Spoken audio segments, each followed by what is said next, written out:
Hello, and thank you for tuning in to Noire Histoir. I'm Natasha, and today I'll be discussing the Book of Harlan. I first learned of the Book of Harlan by Bernice McFadden from a Black History Month display at the library. The cover featuring the image of a black man in an old-fashioned suit, tie, and fedora jumped out at me. At first glance, I thought the book was going to be about a private investigator, something like Walter Mosley's Easy Rawlins books, but it's not. The back cover explained that the book is actually about a black musician from Harlem who travels to Paris around the time the city falls to the Nazis. Quite different from my assumption, but still intriguing. The Book of Harlan begins telling the story of how Harlan's parents, Emma and Sam, met and married. It wasn't a perfect love story, but their devotion to each other was sweet in its own way. At the time of his birth, Harlan's parents were still quite young and trying to find themselves. This resulted in them leaving Harlan with his maternal grandparents while they moved from city to city seeking opportunities. On the other hand, they did the right thing by leaving Harlan in a stable household, yet they fell short by failing to maintain consistent contact with him during his early years. They were pretty much strangers to Harlan when they later reunited. This resulted in Harlan viewing his grandparents as his parents and developing what I saw as abandonment issues. His aloofness hurt his mother, and his father reacted violently in her defense. Emma loves Harlan, but her guilt over abandoning him as a child leads to her being overindulgent. Sam makes some attempts to reel Harlan in, but Emma butts in and threatens Sam into leaving Harlan alone. This dynamic plays out repeatedly throughout the book. Harlan hones his manipulation skills on Emma and becomes a self-absorbed young man. His mommy issues, coupled with his egotism, result in him growing up to become an unrepentant womanizer.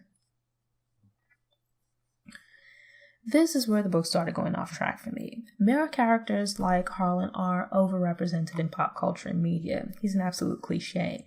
The only real difference being that Harlan is an African-American man who spends time in a concentration camp. You would think that would be a traumatic experience, but it came across as flat and tedious because it's told through Harlan. Harlan starts out as a sympathetic character with multifaceted layers, but the life and feelings are sucked out of him the moment he leaves his grandparents to reunite with his parents. That could have been a great jumping off point for exploring how these early emotional traumas affect the development of men.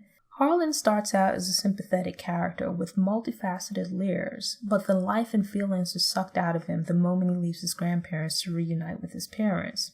That could have been a great jumping off point for exploring how these early emotional traumas affect the development of men, and to some degree it was. But once Harlan became a man, McFadden lost her way with the character.